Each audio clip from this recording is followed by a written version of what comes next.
Kia ora everybody and welcome to the Good Day Matrix. Today I am honoured to be sitting here with Dr. Galia Barhava Monteith in her beautiful home, surrounded by amazing art that is so representative of her and Auckland, Tamaki Makaurau, which is beautiful. But I had the pleasure of being at this year's HP Women in Business Luncheon where Galia spoke.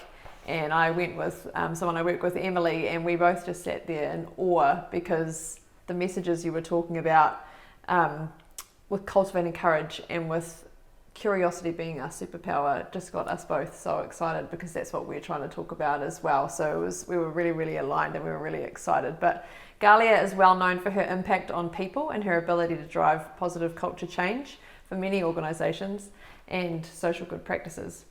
Galia is doing lots of work to help people find courage in challenging circumstances, and she's also had her fair share of challenges with chronic illness changing her lifestyle and leading her to the work that she does today.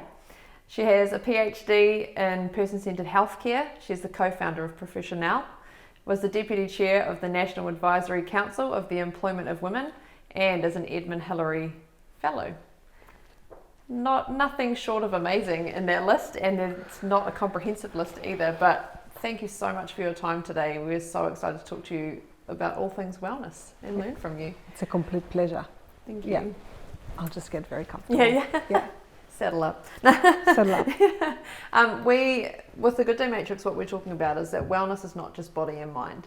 And often people really focus on those two things and wonder why they're still feeling a bit off kilter or things aren't going well. So what we're trying to talk about is that it's also identity and it's community and it's environment and it's finding the things that work for you. So though wellness to someone might be going to the gym 5 days a week, to someone else wellness might be sitting in a quiet space reflecting on their day or knitting or reading a book or taking a walk with friends.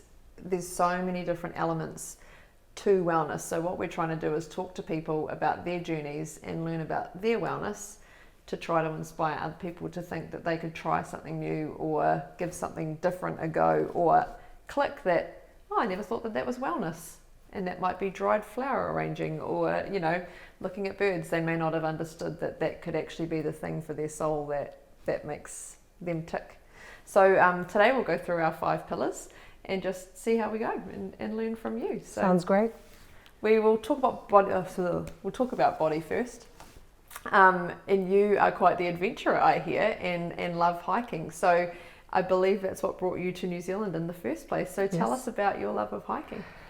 So I'm from Israel, and my military service in Israel, I was a desert instructor. So it sounds very glamorous that I was a sergeant, but in fact, the sergeant was because I got to take people through the desert, and I had to do about 6 months before joining the military, which meant that I kind of fast paced. Everybody who was a nature instructor got to do that. So I was a desert instructor, and I know how to navigate, and I would take people on hikes through the desert, and I'd carry everything on my back, and I lived in this really remote desert community with a bunch of late teenage girls because we were all young. So when I finished my military, I wanted to go hiking somewhere that was green and was safe. And I learned about New Zealand. And so it was a long time ago, so there was no internet as such. And I really researched it and had all the Lonely Planet and got here to hike and had my backpack. The idea of no scary animals, no snakes, no scorpions, no predators, and a very benign society, a very safe place was incredible because I wanted to be on my own after this really intense 2.5 years. And that's how I met Andrew, who was my husband. So he was a backpackers manager. He took a year off law school, and I was a backpacker, and that's how we got together. And we're still together a very long time later. So that's how I met Andrew. And the New Zealand bush is my absolute happy place. Mm-hmm. And I have done a lot of the hikes. I did them, I used to do them full on, and then I went glamping for many years after my diagnosis, which I think we'll talk about. And the last thing I did is the Milford out of season, with my girlfriend and another girlfriend, two of us, three ladies, and we did it the opposite way. And the first night we were by ourselves, and then a lot of people came in, but we were the only group of three women doing the Milford out of season. Everybody else was guys, and they were very impressed with the Auckland woman. As they They were all should from be. Auckland, yeah. They were very impressed. I'm not a camper. I've done it for sport and exercise where we've bivouacked and we've camped, but it's certainly not my thing. But I think potentially glamping, maybe I could try. Oh, the bush is my absolute. So when we talk about wellness, I need to get out to nature and so I did two things this year. I did Milford, and I also went on a boat to Dartford Sound, and we did conservation work, which was phenomenal. So it's called Pure Salt. Shout out to Pure Salt. And it was a phenomenal experience. We did a lot of conservation work on the islands in Dartford Sound, and being in nature and connecting with something meaningful was amazing. So my number one thing for well-being is nature. There's a lot of research on it, as well as the experience of doing that. And when I was diagnosed, literally the first, of course, the thoughts about my family, my children, when it came to me is, will I ever be able to tramp again, was literally like the first thing that I thought about for myself. And I was super proud that I was able to, because for years and years I didn't carry everything. I wasn't strong enough, but this year being able to carry my 14 kgs, maybe it was 16 kgs, backpack with everything, and came out and there was no injury, nothing was sore. I was just, that was the pinnacle of knowing I've really managed that well. Yeah. So tell us about your diagnosis of your chronic illness and how that's affecting everything. Yeah. Yes. So I have a condition. It's now changed, but I still refer to it as Churg Straus Vasculitis syndrome, and essentially it's an overactive immune system. And the overactive immune system treats your body as a potentially foreign agent. And it comes in three stages. The first stage is adult onset of asthma. The second stage is getting some quite severe eczema, which lots of people have, very, very strong allergies. Yeah. And the third stage is when these cells called eosinophiles, which are here, they're supposed to only increase when you're fighting an illness, are just increasing exponentially and start to attack your organs. And if it's not treated, you can have holes in your heart, in your liver, and potentially, well, if it's not treated, you will die because it just eats you from the inside. So I was diagnosed 11 years ago.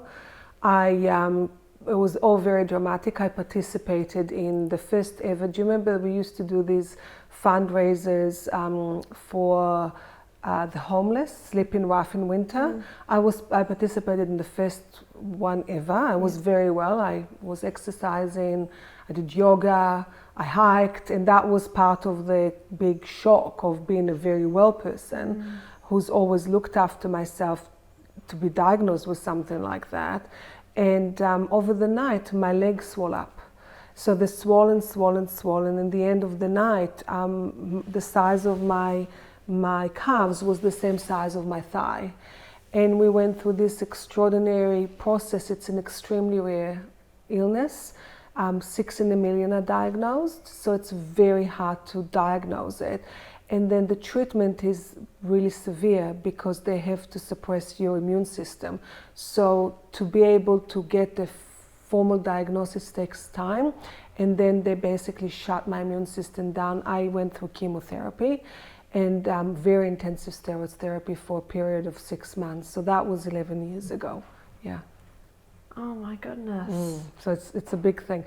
So how did it change? It changed everything. Yeah. So in the lead up, I was a very strong woman.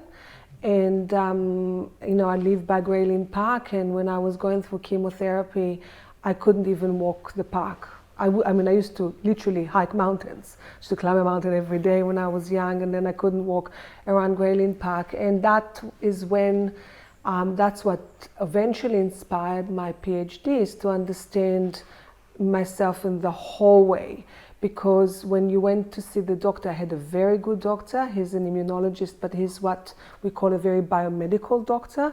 And essentially, here is the illness, here is the treatment, that's what we look at. And I started having all these existential questions, what does that mean for the rest of my life? Do I have to stay on steroids for the rest of my life?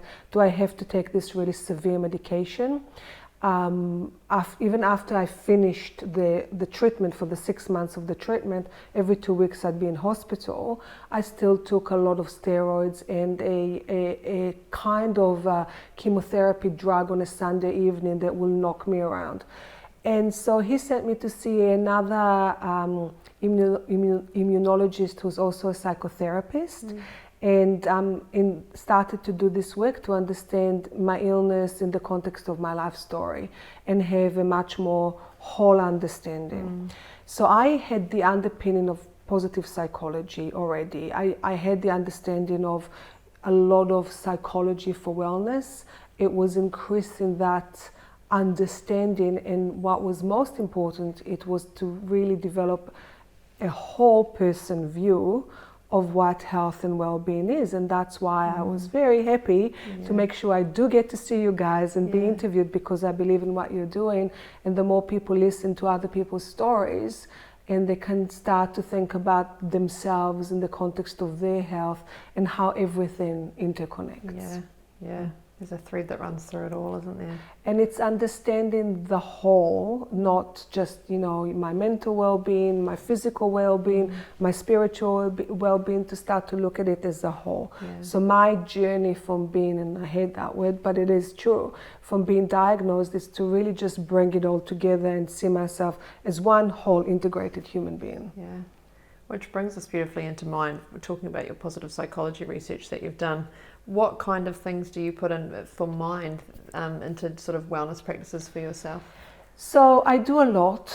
I'll tell you what I've been going through just this last weekend, and you'll mention that I was supposed to fly to Israel to visit my very elderly father on Friday, and Israel is going through currently I think it's called the 4th or the 5th wave because of the Delta variant. And my brother, who is a doctor, called me and said, I don't think you should come.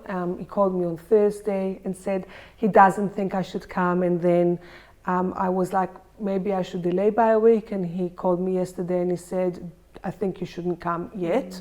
Wait for a few months and then go when it will subside, which is of course really hard because my father's very old. I haven't seen him for 3 years, and MIQ. I had a spot, so I had to give that away. So there's a lot of emotions, and if I could give you lots of general one, but I'll give you a very specific story, and then you can ask me on other times. So the first thing I do is I actually let myself experience the full gamut of negative emotions.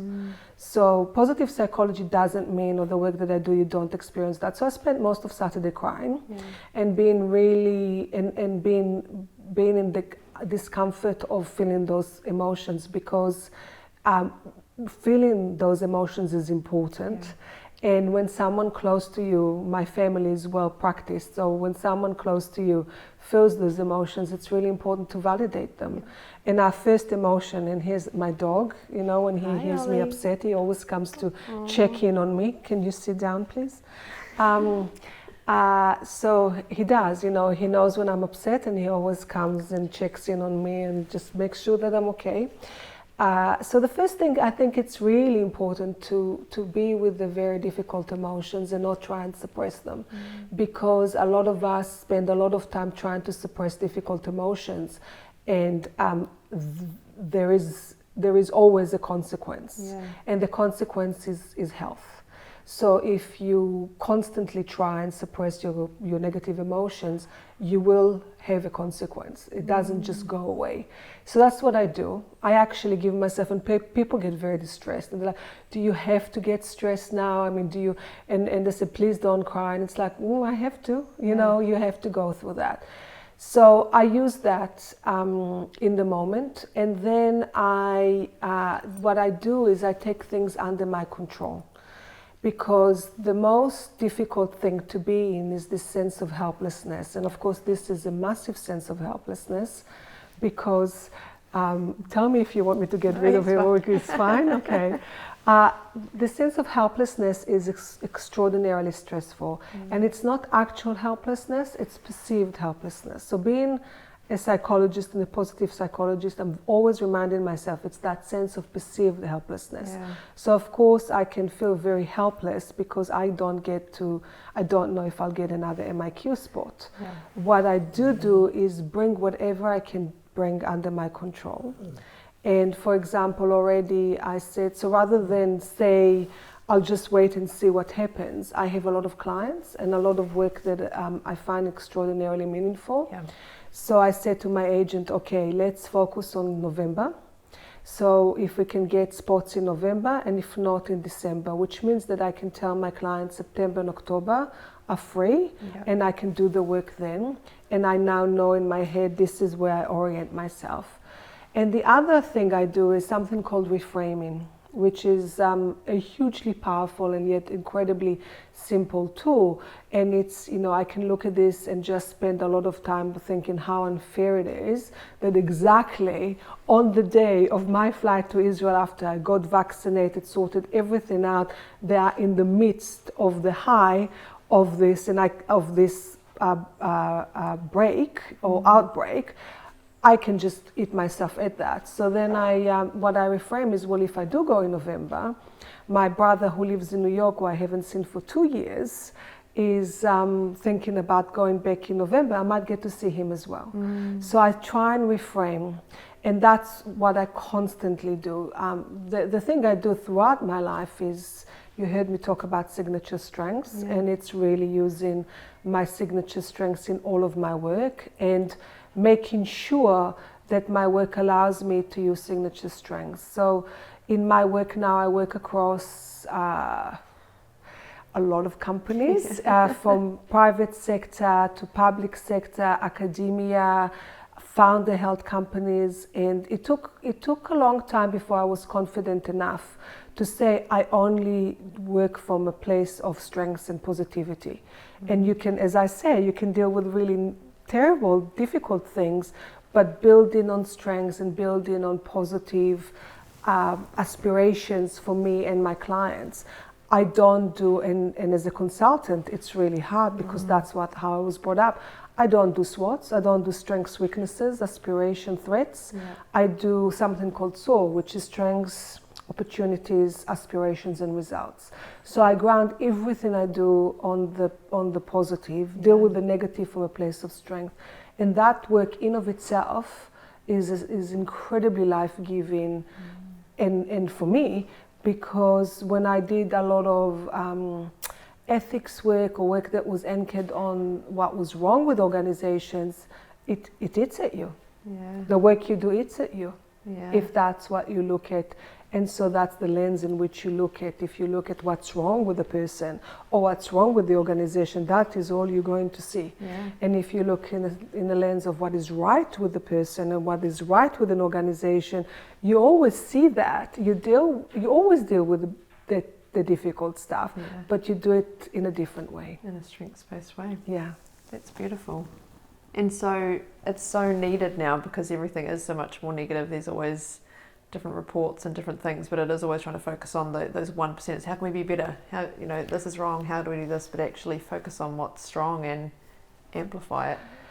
Focus on, and look, I can go on rants like the next person. Don't get me started on MIQ. Experience in that in of itself is really, difficult, and things to do with how fast or not the vaccination goes on. So again, I let myself do that, but I'm aware that I'm letting myself do that, and then I move on. And I think that's the key. I'm not superhuman. I make a lot of mistakes all the time, especially with my kids. I have teenagers, so it's something that happens all the time. But it's really about, okay, I've experienced that, I let that. Now how can I reframe this? How can I look at it from a place of strength? Because everyone has strengths. Another way of illustrating how deeply I feel this and make it part of my work, I do a high impact pro bono project every year, so bring in my consultant skills or a pro bono really, really low rates, like, not really paying for itself much. And last year during COVID, I led a fast, rapid impact evaluation of an early intervention program in the second most remote community in the Northern Territory of Australia, Aboriginal community. They approached me through the consultant network of which I'm part. And the reason I agreed to do that is because the whole program was strengths-based. It was all based on identifying the strengths that existed in those communities and really finding ways to amplify them while bringing in things like nutrition, bringing in things like health checks, but assuming that the community has a lot of strengths within it already. And that's why I agreed to do the work. So I will not do work, for example, with the intervention program that brings a solution from elsewhere and doesn't acknowledge the community and the strengths that exist within that community to build on them. So that's how strongly I hold this worldview.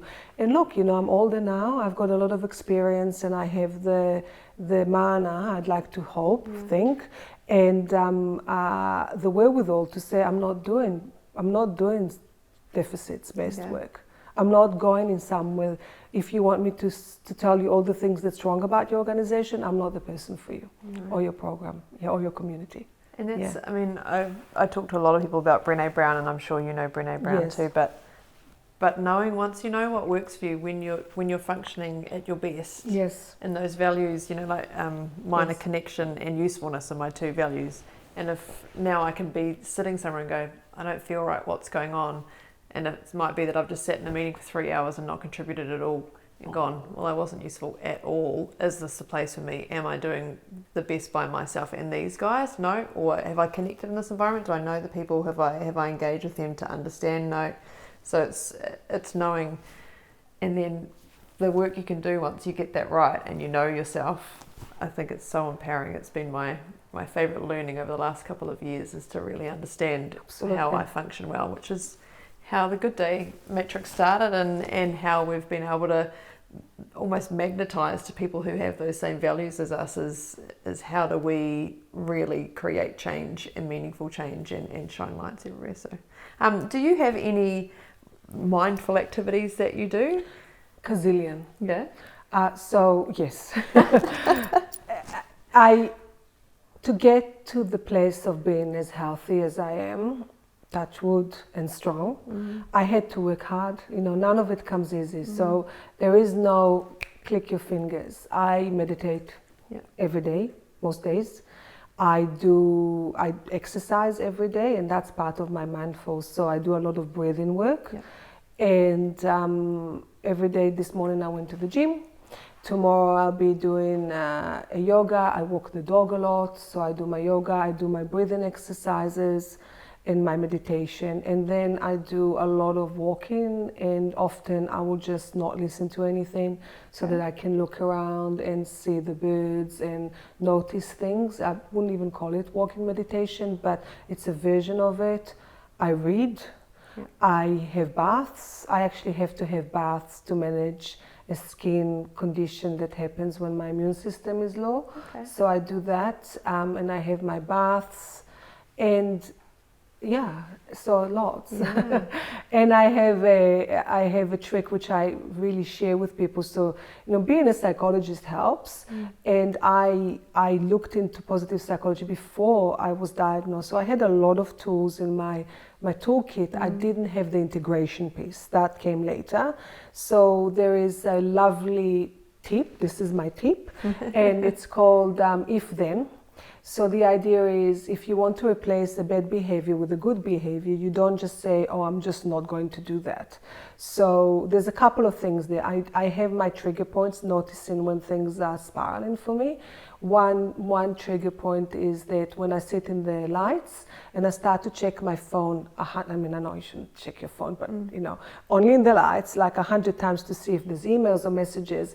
And then I go, okay, that's a sign that I'm spiraling. The other one is the garage door. And if I kind of keep circling back to see if I actually locked it, because we live in such a, on the park, you don't want to leave your garage door open. So when I notice, these are my go-to, and that's the thing for everyone. Everybody has go-to, and there's a physical go-to, which is a lower back pain, but that's a different sort of group. So my tip is, if I notice that I'm checking my phone in the lights, then instead, I take 10 deep breaths in the lights to calm myself down. Yeah. So that's a really simple thing to do. So if you want to replace something that is really not helping you, then replace it with something that will, rather than say, then I'm not going to do that, because we all just keep doing it. Yeah. So there's a lot of research on that, and it really works. Yeah. So there's other ways. For example, if I get up in the night and I'm stressed, then I don't fall asleep again. So I tell myself, okay, if I get up to go to the bathroom, then I'll roll over and count to 100, and usually I fall asleep again. So I stop myself from getting up and I get more hours of sleep. And that's another big thing, sleep. It's underrated, that neuroscience. The research is just outstanding. So sleep and rest are the most underrated things for well-being and wellness and health. When I was getting very, very sick, I didn't, I presented, you wouldn't know, I looked really healthy. And I didn't have like this, fever or any reason as such. So growing up, I grew up in a place where it was working hard was a really good value, and a lot of people do that. So I didn't feel that I could just stay in bed because there was nothing wrong with me. When I was diagnosed, I learned the power of rest. So now my family knows if they are not feeling well, if they're feeling sluggish, something out of the ordinary, they get ordered into bed. And they get to bed, and that's bed. It's not playing PlayStation. It's bed and rest. And if they're still, after 1 day or 2 days, not feeling well, then it's serious and we go to the doctor. And usually that does it. So rest and sleep are incredible ways of managing one's health and well-being. Through your research, you've talked about activating upward spirals, and we all, again, get really excited by this. But do you want to talk to us about cultivating those, or strategies to cultivating those active spirals? So the key thing is that we all experience negative downward spirals all the time. So what happened this weekend is something that could easily throw me into a downward spiral. And the way that I explain it is, once a downward spiral is happening, it's already happening. The more engaged you are with it, the more momentum it will have. It's like a snowball. So the more you think about it, you try and deal with it, the more it will kind of morph and become bigger. So rather than trying to reverse that spiral, I start activating an upward spiral while this is happening. So still feeling down, still, feeling really tearful about not seeing my father. It will be what it will be. Now it's about activating a positive spiral. So what do? Reframing, exercising, going to the gym, doing things like this. I did think, should I cancel? And I thought, no, I don't want to cancel, because this is something that I get to use my strengths and to my values, give back the one to many. I'm all about impact and as much people involved as possible. Going back to my clients, saying, all right, I'm here for September, October, let's do this, because there's a lot of fabulous work that I have at the moment and I want to get that done. And also protecting myself. So not saying yes to everything, carving out some time for myself, being a little bit selfish, being a little bit mindful what I say yes to and what I say no to, and that's okay. Yeah. You know, and like this morning, a friend sent me some organization that's looking for, in the charitable sector, for a board person.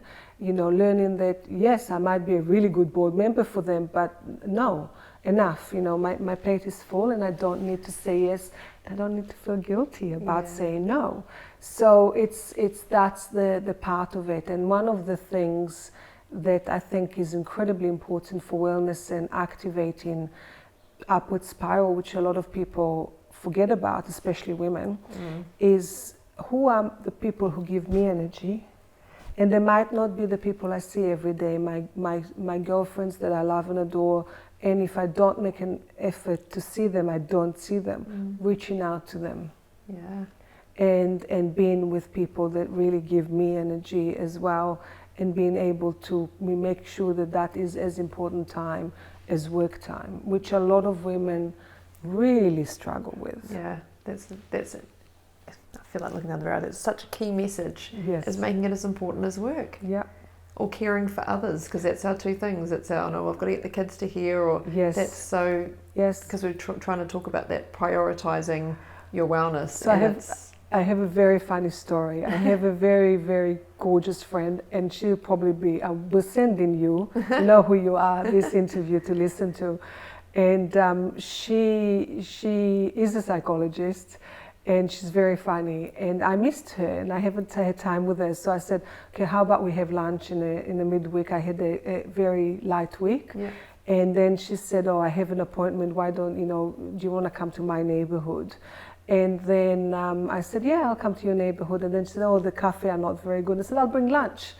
And so I came and we had lunch and it was lovely and we had a big chat. And then in the end, she's like, I was really nervous. I thought you were coming to tell me something happened to you or to me that you had to tell me because you were being really nice, because we never see you during the week. Oh. So I teased her and I said, that's just like her, but there you go. That's how unusual that is. No, I just wanted to see you. I missed you. Yeah. I need my time with you to fill my batteries, just one-on-one, because that was something we haven't done. We've done a couple of things, but I just wanted my friend for myself. So that tells you how unusual that is, especially because she said, you're always so busy and I only ever get to see you on the weekends. And I'm like, well, I wanted to see you in the week. So she had catastrophized about why I was seeing her, which was very funny, but that's how unusual that is. Yeah, which is it's absolutely true. And it's the first thing we knock off the list too. Even if you've booked it in, you're like, I've got a bit more work to do. The first thing that goes is the thing that will feel attacked. But it's also paying attention to the people around you that suck that good energy too. Like sometimes it might be someone you're actually spending quite a lot of time with, and how you pay attention to that and trying to make those shifts as well. I call it who are your people, like making a list of that. Actually, who are your people? And I do a mental list and go, who do I want to see? Who's going to make me give me back? Correct myself. I've got a lot of good people actually. Most people fill my tank. I love my people.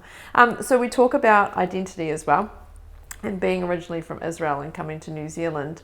I mean, I have to be naive here and say I don't know a lot about Israel. Is there any likenesses or significant differences, or couldn't be the more opposite place. Israel and New Zealand are not only in the other side of the planet. Culturally, they are incredibly different. It's a very different place, New Zealand, to Israel, in just about every possible way. Which is what sparked my interest in culture and doing the work that I do on organizational culture. So there's many examples, but the one that I always share is in New Zealand. I'm pretty forthright and quite assertive. I'm a pussycat in Israel. For Israelis, I'm pretty mild. Wow. And a lot of people, when I go back to Israel, I'm pretty mild. In Israel, Israel is an intense place. It's a small country, the size of Northland, with close to 10 million people. obviously there are the issues to do with the politics that people are aware of, and there's enemies all around it. There's a lot of trauma. A lot of people I grew up with, parents had Holocaust survivors, were Holocaust survivors. A lot of families have had someone die in a war. So it's an intense place and things happen really quickly. So an example is, in Israel, if you meet a woman and you really like her, 6 months is about right to be besties. In New Zealand, it might take you 7 years. So the pace of everything, it just, because everything is so stable in New Zealand. And when I became so aware of it was actually during COVID. Growing up in Israel, you didn't know what's going to happen tomorrow. There might be another war, there might be, like, literally you didn't know what's going to happen. And you kind of seize life. And when you go to Tel Aviv, which is an amazing city, it's, in good times, it's 24/7. And when I speak to my brothers, like a lot of people do, there is this sense of urgency of living life in the now. In New Zealand, there isn't that urgency because tomorrow will be another beautiful day and there'll be another beautiful beach, except during COVID. So my daughter was invited to a party and she hummed and hawed. And I was like, because she's quite shy and introverted, and I said, go, you know, you never know what's going to happen. And that's when they announced the last lockdown. That they saw that together. And again, they didn't know for how long, so she was so happy she went to that. It created that sense of urgency. So I had to do a lot of adjustment to understand the cadence and the social rhythm and what's appropriate and what's not appropriate, and constantly think about that because it truly could not be more different. No. Wow. We when I was a child at my primary school, we had 2 children come from Israel who I Where was that? In Hamilton at St. Columbus Primary School. And if I could go back, there's only a few things that I would change in life of understanding, but I didn't understand those 2 kids. And they were so different to us that it became this whole, there was just such a barrier between us that I would love now to have actually asked like a question like, what's it like at home? Or anything like that, because we didn't understand. And so they ran hot and they got worked up really, really quickly often. And so people knew that and they'd bake that because they didn't understand either. And it was just this strange space to be in. But now understanding that about them, I feel like schools have let so many children down. I mean, I'm 36, so that was over 20 years ago, a long time ago. But, you know, they could have managed those situations differently for us to try to welcome them and understand. When I arrived here, there wasn't understanding of the intricacies or the subtleties of culture, which is why I do the work that I do. And Maori culture was not anything that people engage with either. So I think it's amazing that organizations are open to engage both with their own culture and, more importantly, with Maori culture. And that opens that intricacy and the subtlety of understanding that people are different and they have different cultural contrast. I mean, there's lots of, I have so many quite funny stories that are quite traumatic stories. Like the first time I heard a Guy Fawkes night, I went white. Because it's like, it sounded to me like this shooting. You know, if you grow up in a place when you do hear shooting, that's scary. So my husband thought it was hysterical. That I thought that was, we have a lot of humor. And that's another thing, you know, a big part of my wellness is humor. My husband's very funny. My children are very funny. My son is very funny, and they get away with blue murder because they make me laugh. And they know that and they play that. They're very funny. So humor, and also, you know, I grew up with a lot of humor around me with my friends, and humor is a big part of just not taking yourself too seriously. Yeah, I thoroughly agree. It's one of our team values. But it's quite culturally specific as well. So I am very careful with my humor. I've got some things very wrong, so I learned. I have a nervous laugh.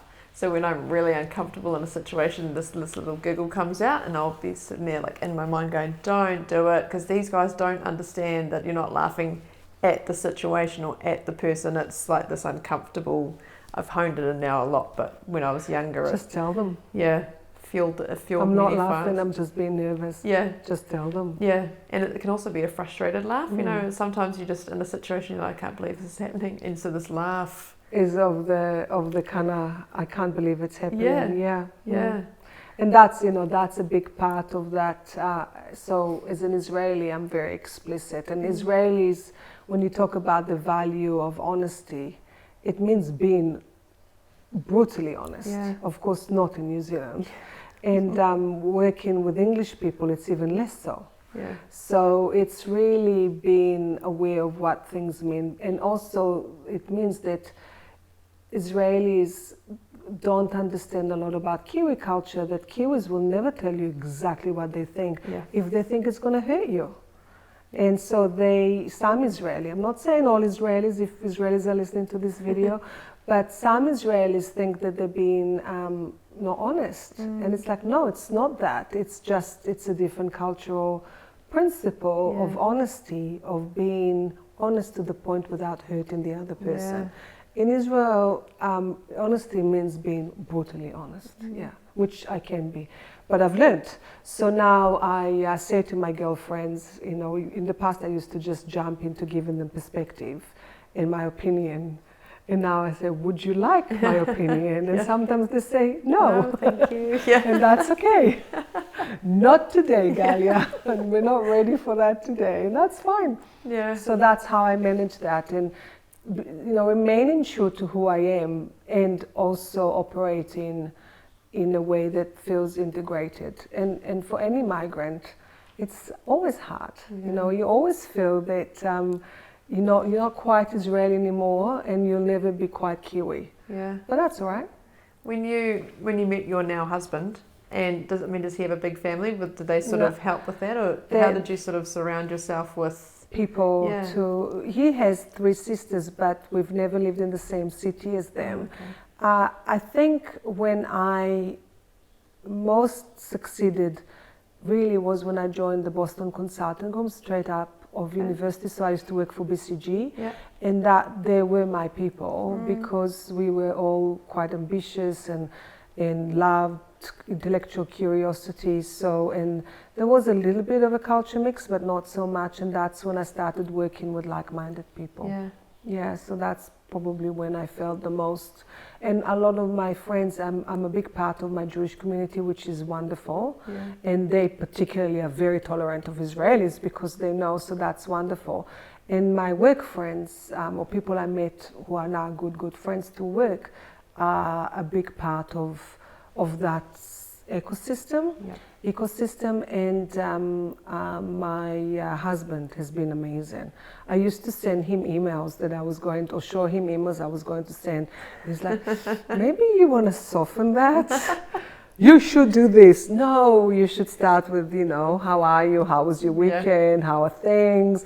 And then maybe you should be, perhaps you want to consider this other alternative. So to this date, I'll write my email and I'll go back and I'll go, hi, how are you? How was your weekend? And that's such a Kiwi thing. But it's also, we did a personality thing years ago for netball. I'm a big netballer. And it was these different, now I can't think of all the personalities, but one is Earth. And that's, Earth is really just matter of fact. So they don't want the fluff. They don't want you to be like, hey, how's things going? They just want you to go, this is what I need. This is when I need it done by. See you later. Like that's it. Whereas if I get those emails, I'm like, whoa. So that's also cultural. That's an Israeli way. So it's so many different parts of the puzzle because it's cultural, but then it's personalities, and then it's up. You know, it's just all these different. And I think Kiwis, I don't think Kiwis do that. Very few Kiwis do that, and they are experienced as quite abrasive as well. Very much. So with your work, you are part of many communities and communities within workplaces that you go in to talk to about culture and see and work with those to make those changes. But talk to us, I guess, I mean, we've talked a lot about that. So talk to us more about the communities that you're a part of that help your wellness. So my Jewish community, because that's lovely to be part of my heritage and the children's heritage. and having the high holidays which are coming up, and I was hoping to be in Israel for. So that's very much a sense of belonging in that cultural, and they're wonderful friends. You know, they kind of get you. My work, my people, colleagues from work that I love and love to be with, they're from, my Professionelle buddies. They're wonderful, and we get together and we have so much fun and laughter and a lot of love. And so that's really special. And my BCG buddies, which we don't see each other very often, but it's the sense of familiarity. Also, when I go to Israel, that sense of people who've known me since I was a little girl, that's really great, because then I can just kind of go, I don't need to do any modifications. Yeah. It's just, although with my old friends in New Zealand, I don't have to. We've been friends for so long, and that's so my girlfriends are and of course my family, and that's number one. We have a lot of fun. Yeah. I call those people my adopted whānau, because I'm an only child, so I've adopted people as I've gone along to be those people that are just your go-to in any situation. Yes. I love you guys. So when we talk about environment, we can talk about lots of different kinds of environment. It can be your physical environment, whether it's home or work. It can be trying to live sustainably, but what I'd love to talk to you about around culture is that environment you create around yourself. So it's what you put out in the world and what you're getting back. If you're being sarcastic at work with people, then they're not going to feel as though it's an environment they can come and talk to you about an issue they might be having, or that they're feeling uncomfortable. So that's very true. Talk to us sort of, I guess, about that organisational environment, but the environment that you create around yourself. That's a very, very true comment. I once worked with some people who I really enjoyed, and they were very funny but very acerbic, and that became too acerbic, because when I felt, I remember it's very many years ago, when I felt a little bit fragile, it just grates at you. So I think that, I'm a big believer for high-performing cultures. I think an environment is an environment where you are open and honest, and when people feel safe, and they feel safe to make mistakes, and they feel safe to say what they think, and they feel safe to have open, really honest conversations about everything. So that's a really important one for me. I don't like sugarcoating or mollycoddling. And I remember still when my son was quite young, and he could have been my son or my daughter, and one of them came up to me with a picture. I think it was my son, and he said, "Oh, Mommy, what do you think?" I said, "Oh, it's not great." And I think he said, "Aren't you meant to say everything I do is amazing?" And I said, "Well, no. If I think it's amazing, I'll tell you it's amazing." And I do believe in that. Like, I don't want people to tell me that things I do are amazing if they're not. I want to know, and I also want people to feel safe to make mistakes and to say what they think, and have a lot of respect. So a lot of an environment where you can be respectful. So I'm working with my a contributor that I work with a lot, and he's a good friend of mine for over 20 years. And he has his own consulting agency, and mine, we work in a distributed model where people contract to me and I manage the clients, and so he did a piece of work, and then I went back to him, and that's when I was deciding to go to Israel or not. I was quite stressed. So I went in and I made comments, and I didn't do the whole, how are you? Yep. I just don't, maybe. And I just said what I thought. And I texted him and I said, "Look, I'm sorry, I'm a bit blunt, but I'm feeling a bit shattered." And then we talked about it, and I took him through my comments. He's like, "That's great," because he's going through some stuff that he needs to deal with. And it was like, "Oh, I was dreading you being mean and me being," and we don't need to be that way, because we can just be really open and honest with one another, which is really special. And we had a great time in our conversation, and now the output is that much better. Yeah. So I think it's that safety and being able to create a space where people can feel safe to tell you how they think, and do feel safe to really engage with you, but in an open, honest, safe way, and respectful. So that's all you can do, really. And then if you can bring a lot of love in and aroha, I think it's great. So that's a really important thing to create a sense that people feel. Why do they feel safe? Because they do feel that you care for them. And it's not to make excuses, it's to care for them. And if you have a great sense of humor, well then, amazing. So my colleague, he's very funny. So he has me in stitches a lot. So that's also important. But the key is to be very respectful and feel safe and open and honest. That's really all you want in an organization. And if you get that right, then there's no politics. And also, another big thing is being really explicit about expectations, which means that you need to be very clear in your own head about what it is you want, and always be transparent and explicit about the expectation, which means that you say to someone if they didn't meet your expectation, but you do so in a respectful and safe way, and it's not about tolerating lack of performance. It's not about, free for all. So you can create a high performing environment that is mana enhancing at the same time. And that's that key, isn't it?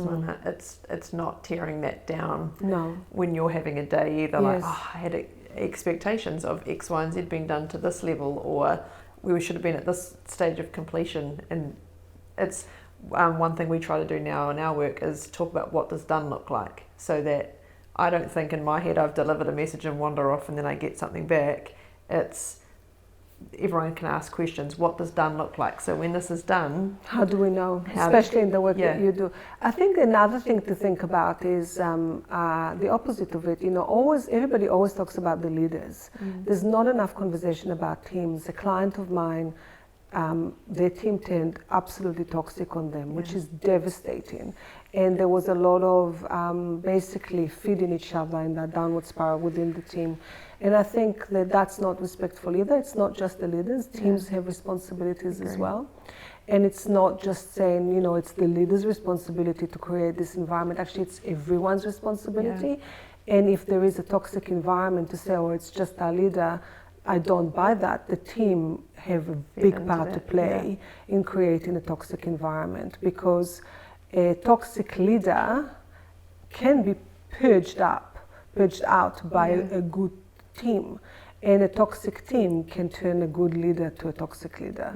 So I think that whenever there is those situations, everyone needs to understand that they play a part in creating a safe, high-performance space. It's not just your problem, it's everyone's to create. I read a book about toxic workplaces years ago because I'm a qualified early childhood teacher as well. So I was working in an environment where I was going to our boss and saying, this behaviour in here is not acceptable. And she would not have the conversation.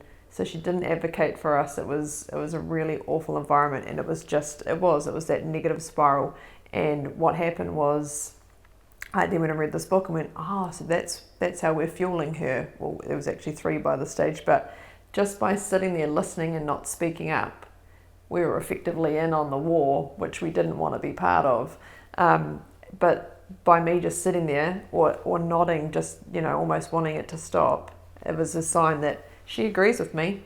She's totally on board with this, and I'm supporting this behaviour, and I'm supporting what she's saying about other people, which wasn't the case. I was trying to be like the Switzerland level of just, this all just needs to stop. So it was after reading that book that I was like, right, so then I had strategies, and I understood what that meant, and I understood that by paying any attention to it at all, I was fueling it. But it also gave me language to say, totally cool if that's your opinion, it's not mine, you need to go and talk to her, this shouldn't go any further. But it gave me that confidence to say those kind of things in a way that was really structured. So I had a plan, I could say that, and but that was one of my lessons of a not great leader, was learning that when I got to be in a position where I was responsible for anybody else and working in any other team, that I'd never let those people down, and if there was something to advocate for to keep them safe, then I'd do that, because that's where we got to, was we were working in a really unsafe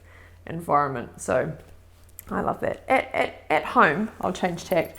At home with wellness and creating that environment with your children, because we all know that we're going to struggle with that. I've got little people and they're going to come through. How do you cultivate that same sort of safe environment at home for your children? Look, it can be really hard, especially with teenagers. Yeah. So what are the things, and I was reflecting on that. What do? We do a lot of family holidays.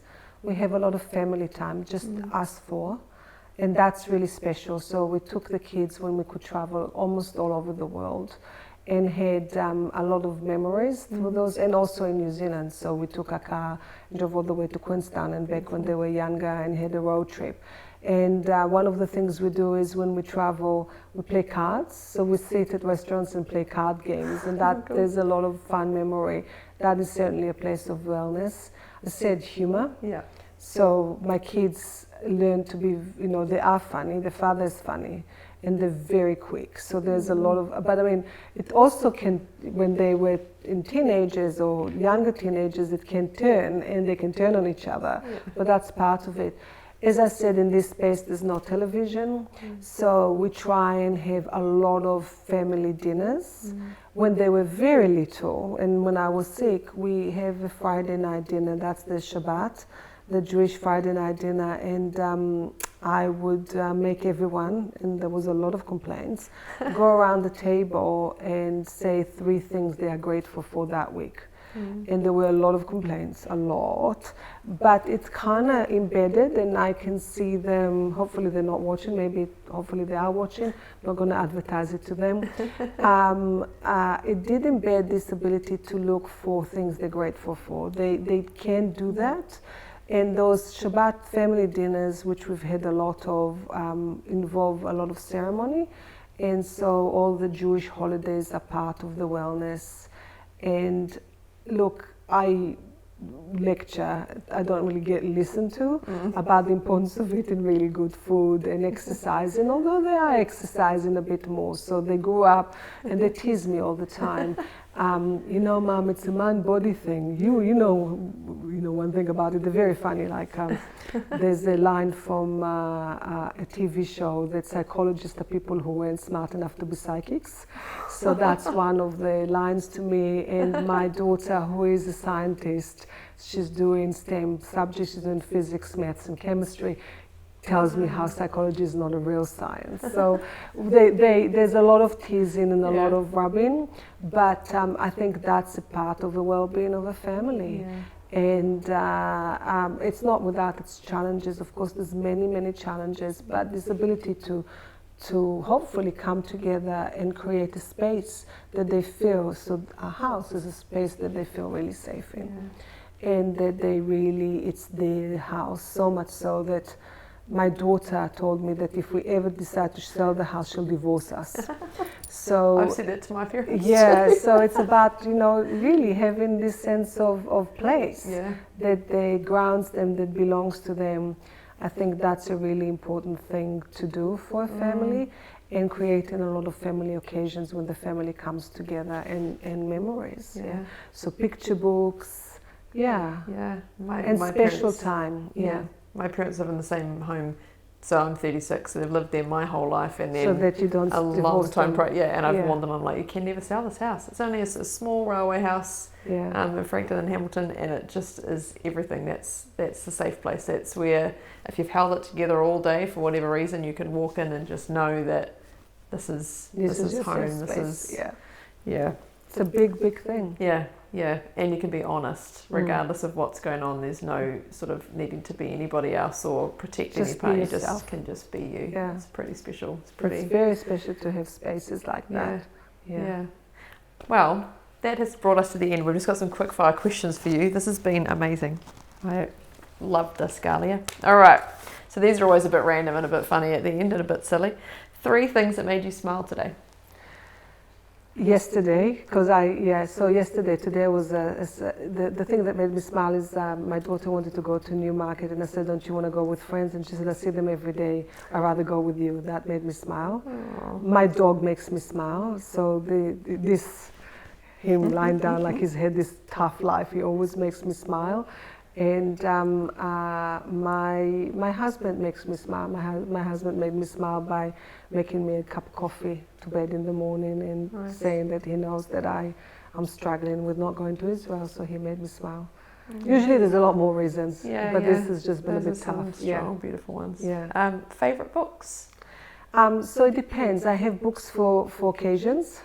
When I was doing my doctorate, my PhD, which was a lot of head work, I got completely lost in Inspector Rebus. Okay. So Rankin, and Ian Rankin just was my friend during my PhD. Yep. And I just absolutely loved the world and the intricacies. It's intelligent enough, but it didn't make me think too hard.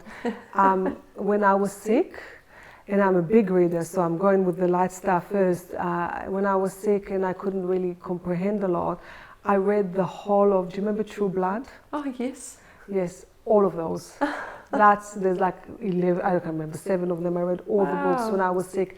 And that was, again, it's the sense of a series that kind of holds you and reminds you of a place. So things, I love the people of the book, which is a story about the Jewish Haggadah. And I love historical fiction, and it's beautifully, tightly written. More recently, I read Where the Crawdads Are, and Where the Crawdads Sing, I think it's called. And that was a beautiful book that kind of held me really tight and engaged with me. So I really, really, really loved that. And then I'm reading a book for work, called The Man's Country, which is history of the Paki Hamel, which I'm really enjoying because, again, it explains the culture, what we see, but that's much more of a slow burn. I love fiction. Yeah. I can go on and on. I love books. I love that. I love books. I'm trying to remember all of these. I'm going to write them all down from each of our interviews so that I can have this list of books to go through. Because there's different perspectives too. It's everyone's different things they love. 3 favourite smells? Roses and lemongrass. You might smell some lemongrass in the house, and jasmine. Okay. What makes you laugh? My family. A lot. They're very funny. And I didn't even start on they make fun of my accent. They are so funny. Nobody makes fun of me as much as my family does, and they are hysterically funny. Yeah. Did they try and imitate it? Oh no, they make fun of me. They make fun of my pronunciations. I won't do it on camera, but it's quite funny. In fact, my daughter reckons that my son does a better Israeli accent than me. So if I try and do a really thick Israeli accent, she said it's not as good as when my son does an Israeli accent, and he's very fast, and my husband's very funny. Yeah. So they all make me laugh a lot. Yeah. I love it. First job? BCG? Yeah. Straight out. First job before university or after university? First job ever. First job ever was babysitting. Nice. Go to pick-me-up songs? I was thinking about that, and I think Ladies by Fiona Apple. I really like Ladies. It's quite a nice singing loudly too. Yep. Lily Allen. I love Lily Allen and singing loud to Lily Allen. I think What a Man. I know it's terrible, but I quite like it. And a lot of the New Orleans. Aiko is a good, the New Orleans music is a real pick-me-up music that I love. I got my dad a card for Christmas of What a Man. So you open up and goes, what a man, what a man. Yeah, my daughter loves it. Yeah, it's a fun song. It's just a fun song. 3 things that you're grateful for today? I'm grateful for this interview and this opportunity. I'm grateful for my husband for being so supportive. He really thought I should go, and then he supported me in deciding not to go without me feeling guilty. And I'm grateful for my dad, who was so sad, but he didn't want me to get really upset, and said how he thinks it's the right thing to do. And I know it's more. I do a lot of things I'm grateful for. And I'm grateful for my daughter, who's learned, she's now got her restricted license, and she knows that her mother gets quite panicky, and she still texts me when she arrives at school, even when I don't ask her. So she knows that otherwise I'll be like, she hasn't, especially when I'm at 10. So I'm grateful that she's so thoughtful, and you know, and I'm grateful for my son who always makes me laugh. He's in Australia right now, but he manages to always makes me laugh. Whenever we talk, he finds ways to make me laugh and stay grounded. So yeah. Oh, I love that. Family. Favorite concert? Jorge Ben. Jorge Ben is a Brazilian, was a Brazilian singer, and you know, if you know anything about Brazilian music, and I grew up on Brazilian music and Hebrew versions of them. So when I saw he was coming, I had to go. That was years ago, and he was so old. And there was all of the the Auckland Brazilian community, and it was the best concert ever. Wow. So much singing and dancing and culture, and it was just fabulous. It was amazing. Hobbies? Hiking, yoga, exercising, walking, a lot of walking. I am hoping to do something creative, so that's on the list, the list of to do. I'm thinking about doing a jewelry course, just something just a bit more creative in that way. Cooking, I'm quite a big cook, so I cook a lot. Although is it a hobby or chore? Sometimes it's a hobby, sometimes it's a chore. Reading, love reading. Travel. So when we could travel, we did a lot of travel. And reading, I think I said that. So lots of hobbies. And also my work is a little bit of my hobby. I do love what I do. And it is not a chore to me. I had this like crisis this year. I was like, I don't have any hobbies. I do netball, but it feels like work, and I do all the things, but I had talked to someone the other day. No, it's kind of work. It's more work on my end. So it's not like a relaxing activity that I tune out to. So I tried pottery this year. I'm not a very good potter because I'm not I wouldn't say I'm creative, but I actually am in my own way, but not creating pottery or drawing. But anyway, it's but I talked to someone the other day, and I can't remember what interview that was, but I will remember it. I feel like it might have been Carol. And she was like, if you love what you do though, that's a hobby. Exactly. And I was like, that's so true. And I'm fueled by everything. I get to talk to amazing people like you. That's I love what I do, and it is a hobby, and I'm really good with that. My kids are very funny. My husband talks about retirement, and they say, okay, what would mom do? Somebody asked them, what would mom do when she retires? And they say, she'll never retire. She loves what she does. So it's part of it, but I do, like one of my wellness recipes is a whole. So like having a lot, not just the one, not having all your eggs in the one basket, so having different things that you go to and bring, because then it's like investing in a egg of like multiple eggs of portfolio. It's the same with your sense of identity and wellness. Wow. What does a lazy day look like for you? There's very few of them. And usually it's reading. So a really, really lazy day, if I really like this weekend, was hard because it was watching television with my daughter. By the way, we watch television as a family. Another wellness exercise I didn't say, we, especially at this time, we have family shows that we watch like in the olden days as a family, and that's a great way of coming together. And so watching television with my daughter, reading, having a bath, walking the dog, not change, wearing track pants. And I was going to add gardening, but that then makes it not lazy, right? So gardening. If that's lazy for you, that's lazy for you. Gardening is lazy. Just pottering a little bit in my little garden. I quite like that. And walking the dog, not getting in the car. Just spending the whole day or the weekend without getting in the car. I like that. And last one, qualities you love about yourself. I think I love that I am able to reframe. And I think I love that I am able to bring the best out of people when I want to do that. Like, I know I can. And that's something I try to do more to bring the best, because I think I can also bring the worst. So I need to focus on bringing the best out of people. I think I love that I am really disciplined. So that discipline is something that put me in really good stead from from doing what needed to be done to get better with my health, to doing a PhD, to making sure that I will go to Israel when it's safe and right. So I think I love that I'm disciplined, and I think I love that I am able to simplify really complicated things for people so that they can benefit from the knowledge that exists out there, but in a way that is not too complicated or scary, so kind of humanizing it. It's beautiful. Well, thank you so much for your time today. I have thoroughly enjoyed every minute of this. It was amazing.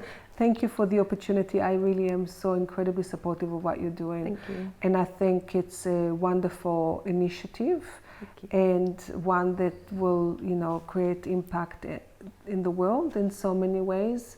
I think telling stories is how we connect and the basis of how we grow in culture. So thank you for the opportunity to talk about my story. Thank you. Thank you very much. There are so many takeaways.